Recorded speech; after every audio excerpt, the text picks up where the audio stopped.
कब्रिस्तान, कुर्बानी, जम्मू कश्मीर में क्या इस तरह के शब्दों की गुंजाइश है? क्योंकि जिस जम्मू कश्मीर को हम जानते हैं वो तो जन्नत है, वो तो भारत की आन बान शान है, वो तो इस देश का मान है, वो तो इस देश का मुकुट है।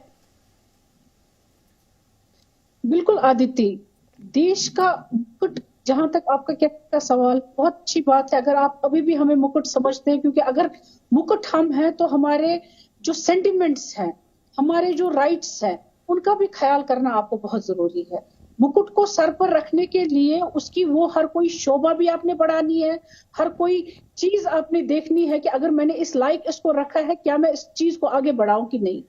जहां तक कुर्बानियों का सवाल है, देखिए हम वायलेंस में बिलीव नहीं करते। एज ए नेशनल कॉन्फ्रेंस में आपको कह रही हूँ, हम वायलेंस में बिलीव नहीं करते, हम गांधीवादी ही है।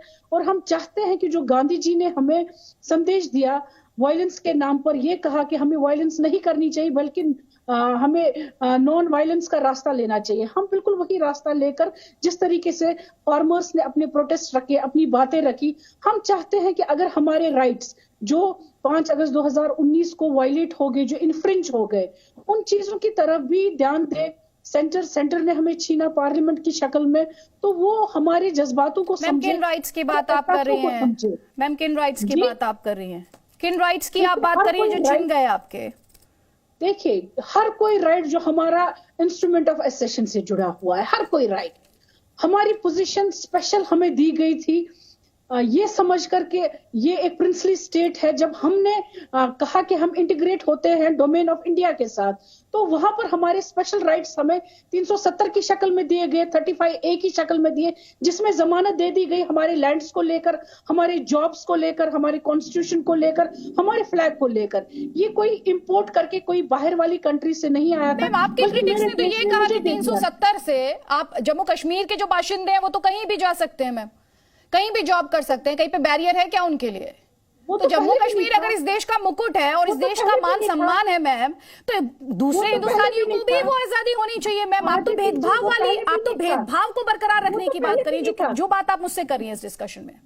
मैं कह रही हूँ आदित्य जी, वो पहले भी था, लेकिन मुझे स्पेशल प्रिविलेजेस दिए गए थे। मैम वही तो बात है ना, वही तो बात है, क्योंकि जो आपके क्रिटिक्स हैं उनकी दलील तो यही है कि वो भेदभाव क्रिएट करता था, तो वो बैरियर था, वो डिफरेंसेस क्रिएट करता था, वो अलगाव क्रिएट करता था। जब आपने कुछ स्टेट्स को 371 दे दिया, क्या वहां पर भेदभाव है? नहीं है। हालांकि उनमें वो प्रिंसली स्टेट्स भी नहीं थी, हम तो प्रिंसली स्टेट थे ना। हमारा इल्हाक अगर इंडिया के साथ हो गया, कुछ शर्तों पर हो गया, कुछ मुद्दों पर हो गया, वो तो मुझे मेरे कॉन्स्टिट्यूशन ने दे दिया 370 की शक्ल में, मेरे पार्लियामेंटेरियंस ने दे दिया 35A की शक्ल में, तो वो कौन सा गलत है? अगर हम वो कह रहे हैं नुपुर शर्मा, आज महबूबा मुफ्ती ने कहा ओपन जेल है जम्मू कश्मीर में, महबूबा मुफ्ती ने कहा जम्मू कश्मीर को कब्रिस्तान बना दिया आपने, महबूबा मुफ्ती ने गोडसे की विचारधारा की बात कही। आपका जवाब तीनों सवालों पर। देखिए, सबसे पहले तो मैं सभी करूंगी आपको, पैनलिस्ट को और सभी दर्शकों को। एक पहला मैं जरा जवाब देना चाहूंगी कि धारा 370 हमेशा टेम्पररी प्रोविजन था हमारे कॉन्स्टिट्यूशन में। तो ये कह देना कि हम प्रिंसली स्टेट थे, देखिए जब भारत का यूनिफिकेशन हुआ था तो बहुत सारे प्रिंसली स्टेट थे, सिर्फ आपका इकलौता प्रिंसली स्टेट नहीं था।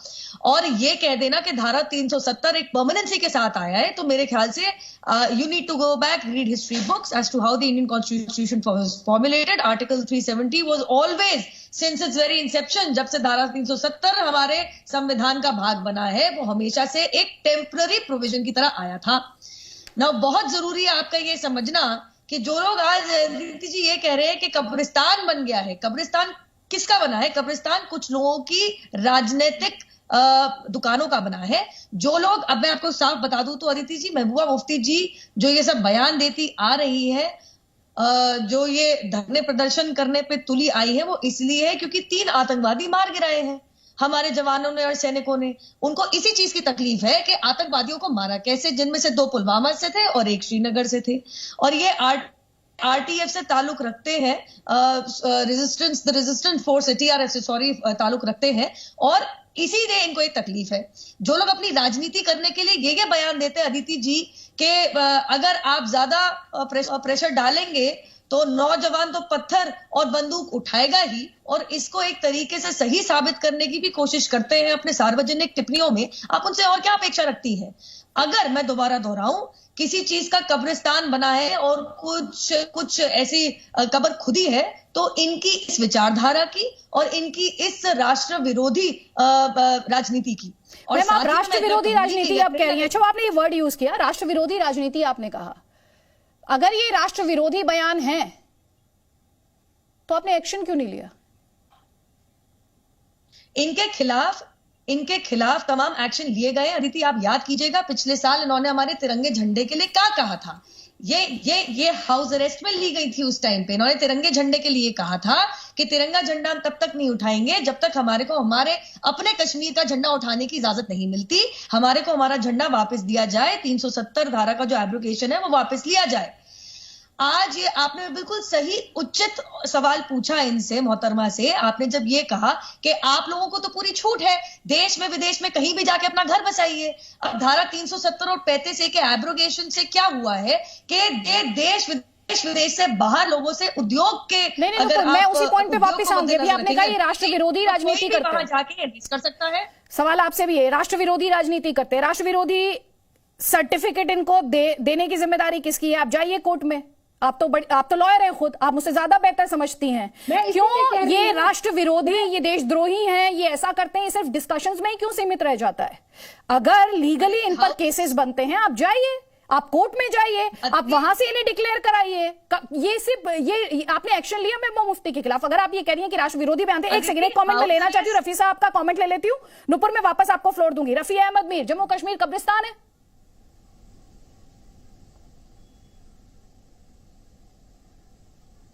रफी अहमद मीर, आवाज आ रही है सर?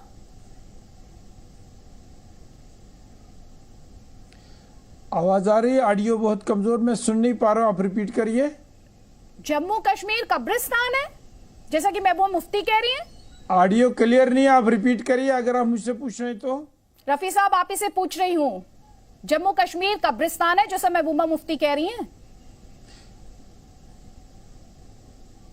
देखिए, मोटा मोटा साफ तो नहीं सुनाई दे रहा मैं, लेकिन थोड़ा सा पकड़ में लाने की कोशिश कर लूंगा। हमारा मौक़िफ़ बहुत ही क्लियर है। हम जिस धरती को कब्रिस्तान कहा जा रहा है या और बातें, हम इसको जन्नत का एक हिस्सा समझते हैं, और इस जन्नत का माहौल बिगाड़ने में जहां हम वक्तन फ़वक्तन मरकजी सरकारों को, जिसमें कांग्रेस भी रहा है, बीजेपी भी रहा है, उनको भी जिम्मेवार समझते हैं, वहाँ जो हमारी पॉलिटिकल पार्टीज़ हैं जो यहाँ वक्तन फ़वक्तन हुकूमत में रही है, नेशनल कॉन्फ्रेंस, कांग्रेस, पीडीपी, उनको भी मौरिद इल्ज़ाम ठहराते हैं। न हमारी लीडरशिप ने कहीं फोरसाइट दिखाई और न ही हम आगे बढ़ने की कोशिश में आए। यहाँ जितने भी हालात पैदा किए गए, सब ने लीड लेने की कोशिश की कि एक फेक पॉपुलैरिटी की कोशिश की गई, और इस वक्त भी जितने भी एजिटेशन एटीट्यूड किए जा रहे हैं पॉलिटिकल लीडर्स से, जो आप आज देख रही हैं महबूबा जी का नाम लेकर वगैरह, एक पब्लिक सिंपैथी को गेन करने के लिए है। कोई रोड मैप दिख नहीं रहा है हमारी पार्टी का, और हमारा एक साफ और वाज़ेह मौक़िफ़ है। हम चाहते हैं कि यहाँ पे हम आगे बढ़े, और हमारा जो खोया हुआ चीज़ है, पहले हम सोचते हैं हमारे विकार ही खो गया है जब से हमारी स्टेट को यूटी में तब्दील किया गया। हम समझते हैं कि यहाँ के बच्चों की प्रोटेक्शन, जहाँ तक उनके जॉब्स का ताल्लुक है, वो होना चाहिए। हमारी ज़मीनी हमारी होनी चाहिए, इस पर काम करने का हक हमारा है। कि गरीब स्टेट है, स्टेटहुड के साथ साथ एक तरक्की का मनाजिल की तरफ हम दौड़ते चले जाएं, वो हमारे लिए अच्छा होगा। आप पुअर बता रहे हैं सर, आपको पता है जम्मू कश्मीर को कितना पैसा मिला है, कितने स्पेशल पैकेजेस मिले हैं, सब पता है आपको? लेकिन आपने एक इंपॉर्टेंट पॉइंट जरूर उठाया रफी साहब। एक सेकंड रुकिए, आपने एक सवाल पूछा है, एक सवाल पूछा, उसका जवाब ले लेते हैं। तहसीन पुनावाला, पहले आपका कमेंट ले लेती हूँ। अब आपने, मैं सर ले लीजिए, देखिए आपका सवाल मेरी पकड़ में आ गया। जितनी पैकेजेस की आप बात कर रहे हैं, वो जमीन पर इसलिए विजिबल नहीं है। हम चाहते हैं बहुत ही बड़ी पैकेज यहाँ के नौजवानों को नौकरी की जरूरत में जो मिले। पैसा आया था वो कहाँ और चला गया? दूसरी, नहीं पैसा जहाँ भी गया, नहीं बताइए, देखिए पैसे की बात नहीं करेंगे, पहले क्या हुआ अब क्या हुआ, लेकिन हम चाहते हैं, जो हमारा मौक़िफ़ ये है कि जो प्राइम मिनिस्टर साहब ने, होम मिनिस्टर साहब ने ऐवान में पार्लियामेंट में वादा हमारे साथ किया है, हम गया? उसका पूरा होना चाहते हैं। रहा सवाल 377 और 35A का, हमारे लिए ये साफ वाज़ेह बात है, ये केस इस वक्त सुप्रीम कोर्ट में है। सर, आप सवाल का जवाब नहीं दे रहे, आप सवाल का जवाब नहीं दे रहे। तहसीन पूनावाला ये कह रहे हैं जो मौजूदा हालात है उसके लिए सारी पार्टियां जिम्मेदार है। उन्होंने सीधे तौर पर आपकी पार्टी का नाम लिया। तहसीन पूनावाला, अव्वल तो मैं आपके शो में श्रद्धांजलि देना चाहता हूँ। जी, आपको मेरी आवाज सुनाई दे रही है? जी जी सुनाई दे रही है मुझे। आपकी शायद लाइन में डिस्टर्बेंस है। थैंक यू अदिति जी। अव्वल तो मैं आपके शो में श्रद्धांजलि देना चाहता हूँ उन सारे हमारे फेलो सिटीजन्स नागालैंड के जिनको शहीद किया गया है, तो उनको मैं श्रद्धांजलि देना चाहता हूँ। अदिति जी, हमें ये सोचना होगा कि नागालैंड हो जहाँ पर नेहरू जी के समय हमने आर्टिकल 371A इंक्लूड किया था, उसके बाद इंदिरा जी, शहीद इंदिरा जी के सामने हमने शिलोंग अग्रीमेंट किया था। नागालैंड जो पीस और शांति के पथ पर चल रहा था, मोदी जी ने वादा किया था कि नागा अकॉर्ड के बाद वहाँ पे शांति आएगी। आज वहाँ पे और नॉर्थ ईस्ट में हालात क्यों खराब हुए, उसी से मैं जाना चाहता हूँ कश्मीर के ऊपर। अदिति जी, मैं आपके साथ एक व्यक्तिगत चीज शेयर करना चाहता हूँ। ये एक नया जुमला मोदी जी ने शुरू किया कि कश्मीर में टूरिज्म बहुत ज्यादा बढ़ गया है। बेशक टूरिज्म इस वक्त बढ़ गया है कश्मीर में, लेकिन मैं कश्मीर में 2012 में गया था और उस वक्त कश्मीर के अंदर मैं जिस होटल में रहा था, वो होटल के मालिक दिल्ली के मालिक थे। उस होटल के अरुण जेटली जी के बहुत अच्छे मित्र थे, स्वर्गवासी अरुण जेटली जी के, और वहां पे भी सिचुएशन सामान्य थी। तो क्यों कश्मीर में आज स्थिति, क्यों नॉर्थ ईस्ट में आज स्थिति बदली, इन प्रश्नों के उत्तर मोदी जी को देने होंगे। आर्टिकल 370 निकालना, आज उस पर सुप्रीम कोर्ट बैठा है, उस पर क्या होगा सुप्रीम कोर्ट फैसला करेगा, उसका कॉन्स्टिट्यूशनल बेस, उस पर मैं टिप्पणी नहीं करना चाहता हूं। लेकिन प्रश्न आज ये उठता है कि हर जगह पे हमारे मुल्क के अंदर जब से मोदी जी प्रधानमंत्री बने हैं, क्यों इस तरह की घटनाएं बढ़ रही है, क्यों इतने वायलेंस हो रहे, चाहे फिर वो आसाम मिजोरम बॉर्डर पर फायरिंग हो, चाहे फिर वो नागालैंड में कल जो हुआ, चाहे फिर वो कश्मीर के अंदर जो हो रहा है, उसके लिए जिम्मेदार कौन है? कहीं ना कहीं नरेंद्र मोदी जी और अमित शाह जी को उसकी जिम्मेदारी नहीं होगी। हालांकि मैं चाहूंगी तहसीन हम अभी जम्मू कश्मीर पे फोकस करें, लेकिन आपने सवाल पूछा है, नुपुर शर्मा से जवाब लीजिए आप। बिल्कुल, मैं 371 से छोड़ रहा था। सबसे पहले तो मैं कहना चाहूंगी कि ये जो कह रहे हैं कि हमने इतनी अमन और शांति फैलाई थी, तो जरा मैं इनसे पूछना चाहूंगी, जरा अब आंकड़ों पे आ जाते हैं। 2004 से 2014 के बीच में जब कांग्रेस की सरकार थी, तहसीन जरा बताइएगा, आतंकवादी गतिविधियों में सिविलियंस की 2081 सिविलियंस को मौत के घाट उतारा गया था जम्मू कश्मीर में 2081 को। वहीं 2014 से 2021 के बीच में 238। अब मैं आपको लगभग बता दूं तो सालाना जब यूपीए की सरकार थी, बहुत गलत बात है ऐसे आंकड़े गिनवाना आती थी, लेकिन मैं जरूर कहना चाहूंगी, सालाना जब कांग्रेस की यूपीए सरकार थी, लगभग 208 सिविलियंस को सालाना मौत के घाट उतारा जाता था। वहीं पे 7 सालों में 238 civilians under Modi government lost their lives in आतंकवादी गतिविधियां। हमारे एमओएस होम ने जवाब देते हुए कहा था लगभग 60% गिरावट है आतंकवादी गतिविधियों में, 88% गिरावट है। मैं 2019 के एब्रोगेशन की बात कर रही हूं। 60% गिरावट है, 60% गिरावट है आतंकवादी गतिविधियों में। 78% गिरावट है आपकी पत्थरबाजी के इंसिडेंट्स के अंदर एवर सिंस अगस्त 2019 जब एब्रोगेशन आया था। तो अगर आप अमन की बात कर रहे हैं तो आप आंकड़ों पे आ जाइए, आप बता दीजिएगा कि सालाना 208 सिविलियंस कैसे आपके कार्यकाल के अधीन अपनी लाइफ लूज करते थे। जल्दी जल्दी प्लीज। पार्लियामेंट में जो आंकड़े रखे गए थे 2018 के आंकड़े रखे गए थे, ये जो रिपोर्ट नुपुर दे रही 2020 2021 की 2019 के बाद की रिपोर्ट, ये जो रिपोर्ट होम अफेयर्स की रिपोर्ट दे रही है पार्लियामेंट में रखा नहीं गया है, ये होम मिनिस्ट्री ने पीआईबी के द्वारा रिलीज किया है। पार्लियामेंट के जो आखिरी आंकड़े 2018 के, जिसमें आंकड़े बताते 42% इंक्रीज हुआ था टेररिज्म एक्टिविटीज में नरेंद्र मोदी जी के नीचे। और आप 2019 की बात करिए, 2020 और 2021 में सारे मुल्क में लॉकडाउन था, तो आप उन आंकड़ों को क्यों गिन रहे हैं? आप उसके पहले के आंकड़े बताइए कि नरेंद्र मोदी जी जब से प्रधानमंत्री बने एक्चुअल में कश्मीर, जम्मू और कश्मीर की इकॉनमी गिरी है, टेररिज्म में इजाफा हुआ है। और आप मुझे बताएं, आज कश्मीर से लेकर नॉर्थ ईस्ट में हर जगह पर फायरिंग हो रही है, हर जगह पे सिविलियंस मर रहे हैं, इसके लिए जिम्मेदार कौन है? मैं आपसे सिंपल प्रश्न पूछ रहा हूं। नहीं तहसीन, पूरे देश में वायलेंस, आसाम मिजोरम में क्या हुआ? आसाम मिजोरम में क्या हुआ? नागालैंड के अंदर क्या हुआ? Raise my voice please. I'm just asking you to stick to the topic. And second, don't make a sweeping generalization. क्योंकि जब हम देश के बारे में बात करें, we need to be very careful, we need to be very careful. Please, मैं उस संवेदनशीलता की उम्मीद सारी पॉलिटिशियन से करती हूँ और पैनलिस्ट से भी करती हूँ। शायद वो बहुत ज्यादा है आज के वक्त में, क्योंकि लोगों को लगता है जब वो स्वीपिंग जनरलाइजेशंस देते हैं तभी दर्शक देखते हैं, लेकिन दर्शकों तक सही तस्वीर पहुंचाना मॉडरेटर्स की जिम्मेदारी होती है, उस जिम्मेदारी को निभाने की कोशिश मैं यहाँ पे कर रही हूँ। तो don't get into sweeping generalisations. Nupur Sharma, आपका जवाब, उसके बाद निलोफर मसूद। प्लीज जवाब दीजिए। वो ये कह रहे हैं आप आर्टिकल 370 के एब्रोगेशन के बाद जो डेटा है आप उसको हाईलाइट करना चाहती है। तहसीन पूनावाला रेफरेंस पॉइंट के तौर पर प्रधानमंत्री मोदी की, जब प्रधानमंत्री मोदी आए इन 2014, उसको as a reference point use कर रहे हैं। जल्दी से आपका काउंटर, उसके बाद मैं निलोफर मसूद को फ्लोर दूंगी। प्लीज जल्दी। मैं तहसीन जी से रिक्वेस्ट करूंगी कि कृपया करके पार्लियामेंट्री रिकॉर्ड्स में जरूर जाएंगे। ये MOS होम का बकायदा खुद का बयान था on the floor of the parliament कि आतंकवादी गतिविधियां, सीजफायर वायलेशन, पत्थरबाजी में कितनी गिरावट आई है, बकायदा प्रतिशत बताए गए थे एवर सिंस 2019 का एब्रोगेशन हुआ था। आपसे मैं रिक्वेस्ट करूंगी कि ये ना बोले 2019 में कोई लॉकडाउन नहीं था कंट्री में। हमारे देश में लॉकडाउन 2020 में शुरू हुआ था। और अगर आपको याद दिलाना बहुत जरूरी होगा कि लॉकडाउन के बावजूद आतंकवादियों को ढेर किया जा रहा था। आपको इसी साल का मैं बता दूं तो सरकारी आंकड़ा है 136 आतंकवादी मार गिराए गए हैं 6 महीने, साल के पहले 6 महीने के अंतर्गत, और अभी एक पोर्टल के हिसाब से 150 आतंकवादी मार गिराए हैं। मैं पहले क्वेश्चन पे वापस आना चाहती हूँ। आतंकवादियों को मार गिराने पे महबूबा मुफ्ती जी ऐसा रुडाली रोना क्यों कर रही हैं? ये आतंकवादियों के पक्ष में ऐसा रोना धोना क्यों मचा रही है कि अपने इतने जन्नत जैसे राज्यों को उन्होंने कब्रिस्तान बता दिया? देखिए अदिति जी, आपने मुझसे सवाल पूछा इनके ऊपर केस क्यों नहीं होते।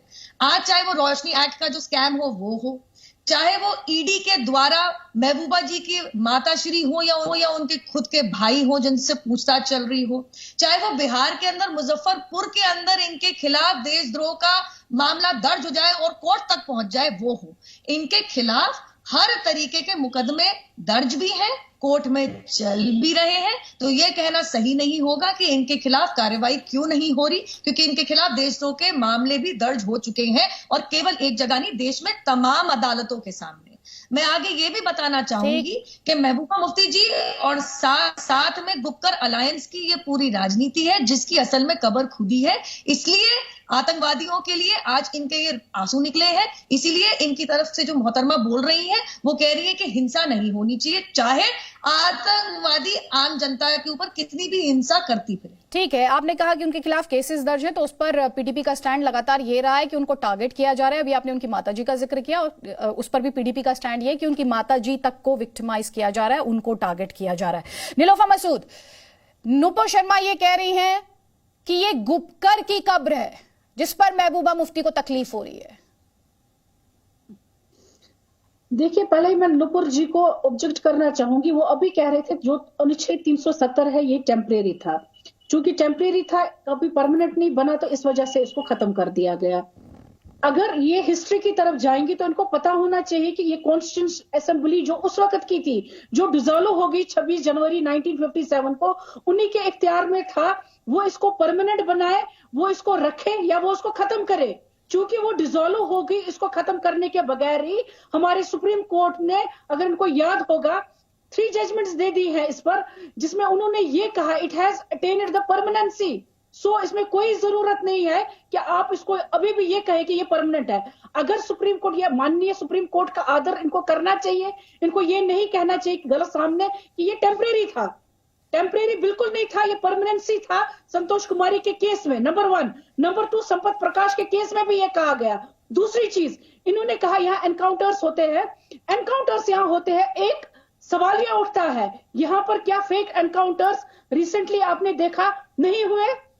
तो उस पर भी सवाल उठते हैं। जहां पर ये तिथियों को रखने की बात कर रही है, हाल ही में नित्या आनंद रॉय जी हैं, उनके रिस्पॉन्स पर मैं इनको ध्यान दिलाना चाहूंगी, जिन्होंने ये कहा 35 civilian were killed this year, 40 civilian were killed, 72 उसमें इंजरीज हो गई, और जो हमारे सिक्योरिटी पर्सनल है वो 35। और अटैक्स कितने हुए पिछले 3 साल में? अटैक्स इन्होंने कहा 1033। टेररिस्ट अटैक्स हुए हैं लास्ट 3 सालों में। मुझे बताइए, जब 370 को हटा दिया गया, ये कहा गया कि ये नॉर्मलसी में अड़चन डालता है। क्या यही नॉर्मलसी है आपकी कि 1033 अटैक्स हो जाते हैं? जवाब दिन दहाड़े नुपुर शर्मा। हम देखते हैं अटैक, साथ में बैंकर्स यहाँ कहीं नहीं थे। देखिए, आज सबसे नजर पहली दौड़ाइए, बात बैंकर्स है, सबसे आज पहले तो नजर मैं ये बात दौड़ाइए। कहूंगी फिर कि से अगर identification सर्वोच्च परेड न्यायालय हो रही को है। इस बात पे शक होता, अदिति जी, अगर सर्वोच्च न्यायालय को इस चीज पे शक होता कि आर्टिकल 370 और साथ ही में 35A एब्रोगेटेबल है ही नहीं, तो फिर इसको बिल्कुल रद्द कर देती। ये जो रीऑर्गेनाइजेशन बिल पारित हुए हैं हमारी पार्लियामेंट के अंदर, मुझे सीधा सा जवाब देते, अपने पूर्व के डिसीजन को, निर्देश को मद्देनजर रखते हुए सर्वोच्च न्यायालय ने इस नए कानून को जो पार्लियामेंट में पारित हुआ था उसको रद्द क्यों नहीं किया? रद्द छोड़िए, रोक तक नहीं लगाई। रोक बकायदा इस पे लगाई कि आम नहीं, उनका जो सवाल है, मैं 370 उसकी वैधानिक का एक सेकंड नीलोफर मसूद और नुपुर शर्मा, एक second.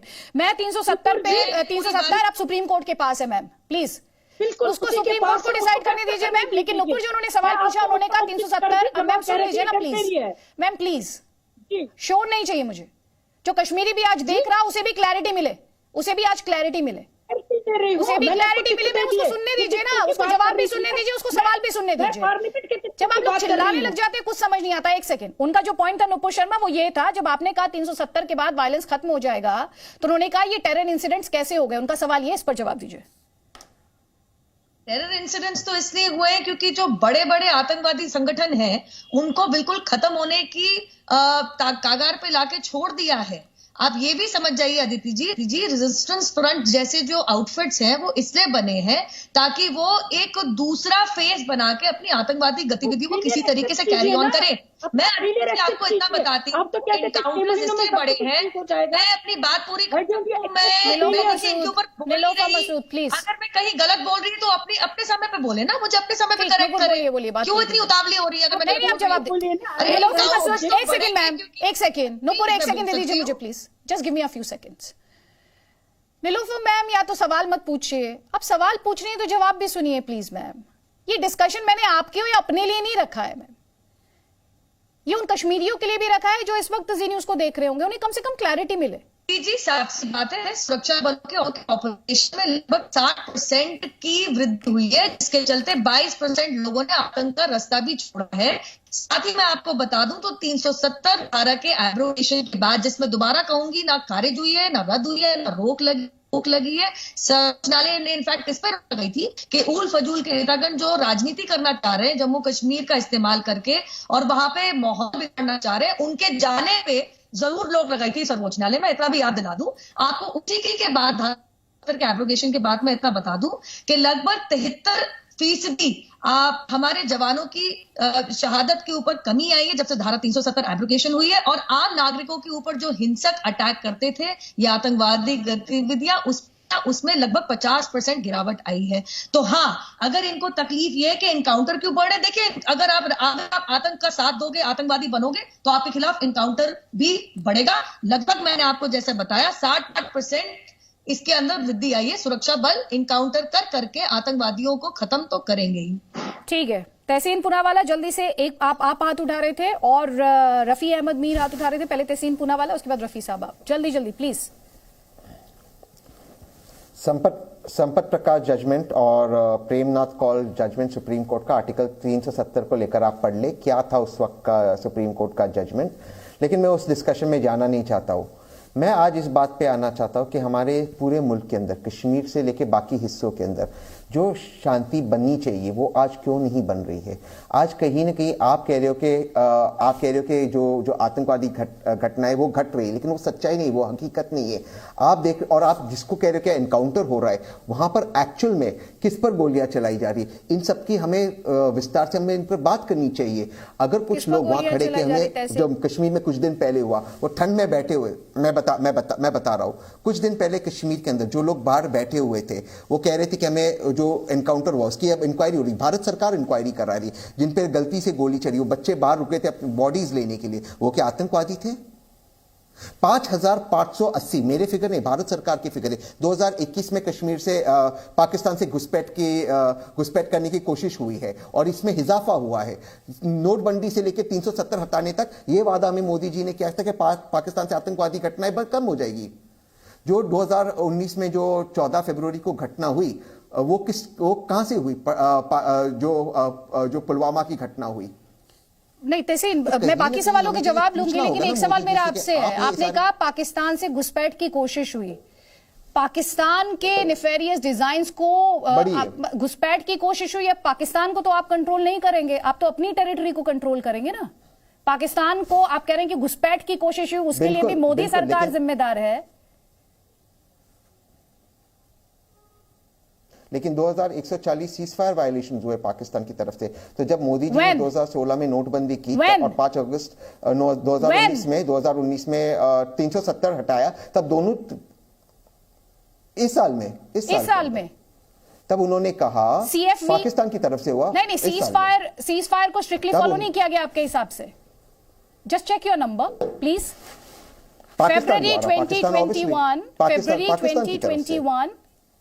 February 2021, and if I'm getting the date right, it was 24th February. Ceasefire agreement was implemented strictly. Right or wrong? Correct. बिल्कुल. So now you are mentioning आप इस वक्त ceasefire violation की बात। Exactly. That's what I'm saying. So we need to be careful, Tehsin. Please, we need to be careful.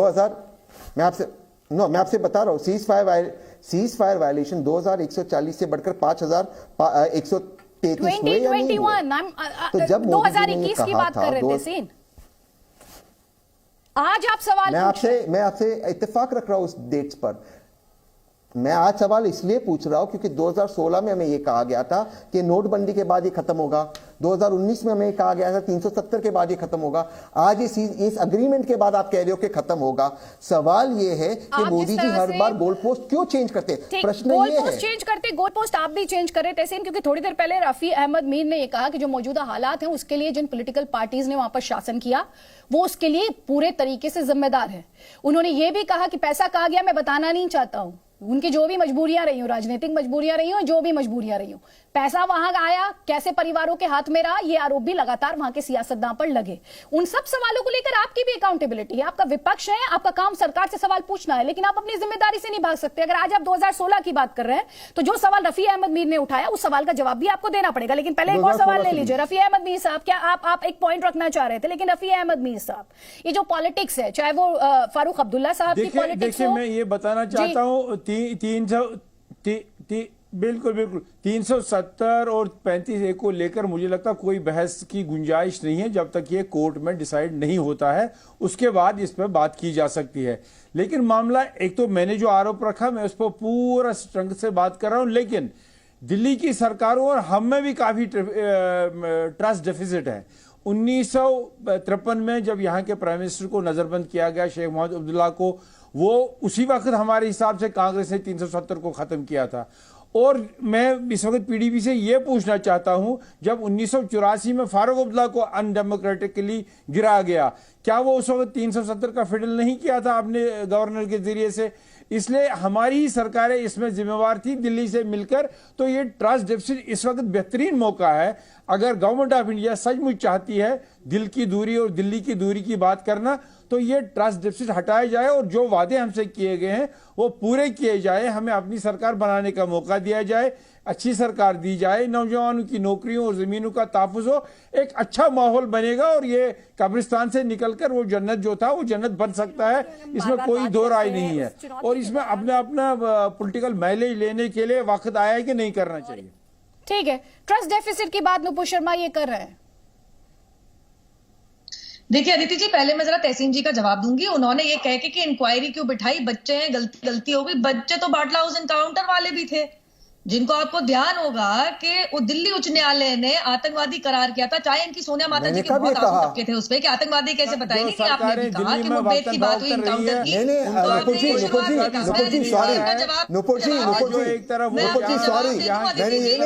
Aditi जी मैं जवाब दे दूं, इन्होंने कश्मीर के